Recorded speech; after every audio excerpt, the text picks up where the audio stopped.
Everybody knows Deadpool has a mutant healing factor. That's kind of his thing. It's no secret that he's aware he's a fictional character either.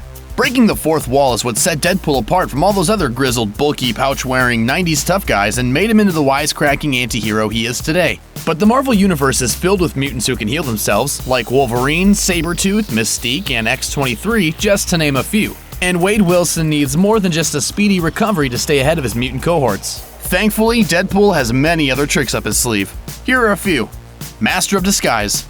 Deadpool is tough, funny, and charming, but let's face it, he's not exactly a looker. The experimental surgery that gave Wade Wilson his regenerative powers also kicked his cancer into overdrive. And while the procedure kept tumors from ravaging his body, it didn't keep them from growing all over his face. As a result, Deadpool looks like, well, like a testicle with teeth. His words, not ours. Anyway, he understandably prefers not to show his face in public. So when he's on the job, that isn't much of a problem.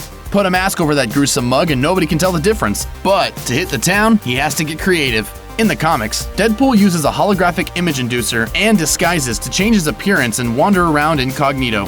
Deadpool also employs the Teenage Mutant Ninja Turtles' proven low-tech disguise, a hat and a trench coat, and the comforting knowledge that in New York City, a tumor-infested weirdo probably won't be the weirdest thing you'll see wandering the streets. Teleportation. Deadpool can't fly and doesn't have super speed. So what's a busy mercenary to do when he has to get somewhere in a hurry? In the movie, he takes a taxi. But that doesn't make for very exciting comics, and as the film version of Deadpool proved, Wade's not always great at keeping track of his belongings. Yep, the guns were in that taxi. As a result, Deadpool has used a number of teleportation devices to get around quickly in the comics. In the early issues of Deadpool, he has a device tucked away in one of his many pouches, which allows him to zip around with ease. Then, he even biologically combined with Cable for a while in the Cable and Deadpool series due to a crazy virus, which allowed him to share Cable's teleportation tech. Hard to get drunk. Deadpool's healing factor is pretty handy. It stops cancer, it cures decapitation, it lets him walk away from fights with creatures like the Hulk, and it kicks his metabolism into overdrive. That's right, no matter how much he eats, Deadpool won't gain any weight. That's all good news when you're fighting supervillains, but it isn't so useful when you want to get absolutely hammered. And let's face it, Wade is the kind of guy who could use a drink every now and then.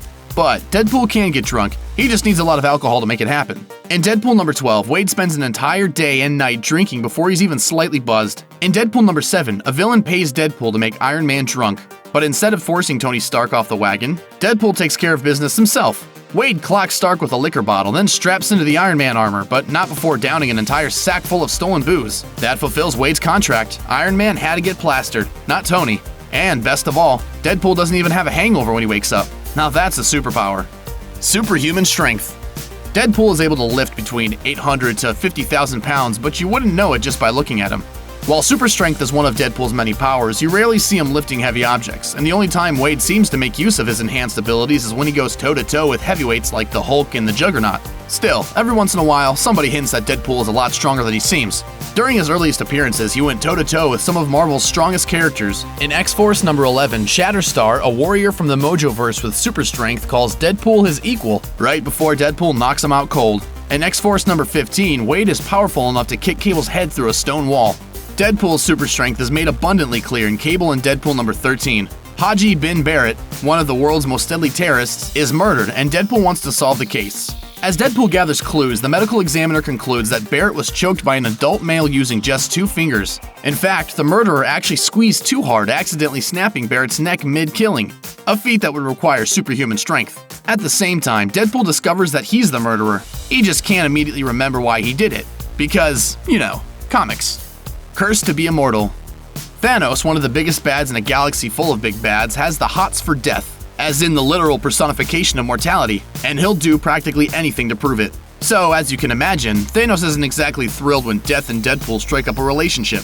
In Deadpool Death Annual 98, Wade first meets Thanos' would-be gal pal when he's stuck in the Department K medical facility, undergoing the treatments that will eventually turn him into Deadpool. Thanks to his cancer and the government's experiments, Wade is very, very close to dying, and Death uses her feminine wiles to try and convince Wade to finish the job. However, Wade's newfound healing powers, and a reluctant sense of heroism, foil his best attempts at suicide by supervillain, and the couple is forced apart. Later, to keep Deadpool away from death, Thanos puts a curse on Wade that brings him back to life whenever he dies, and will keep him that way. Resistant to psychic attacks.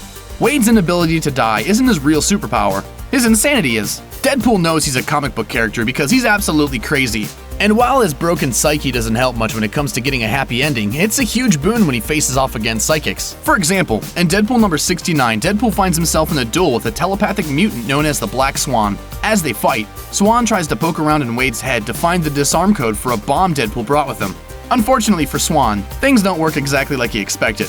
Wade welcomes Swan into his mind, which is a savagely insane place. That distracts Swan long enough for Deadpool to shove the villain's head in the fireplace. Deadpool attempts to defuse the bomb, but it goes off anyway. Because, hey, Deadpool's not great with details. Deadpool's healing powers help fight against telepathy too. In Cable and Deadpool number 8, the X-Men enlist Deadpool to help stop Cable, who's trying to create peace by uniting the world's nations against a common enemy, himself. Emma Frost, a psychic, uses Cerebro to shield the X-Men from Cable's telepathy. But Deadpool has an easier way. They could have just had the conversation inside his brain, which is immune to telepathy thanks to its ever-changing biology. Thanks for watching. Click the looper icon to subscribe to our YouTube channel. Plus, check out all this cool stuff we know you'll love too.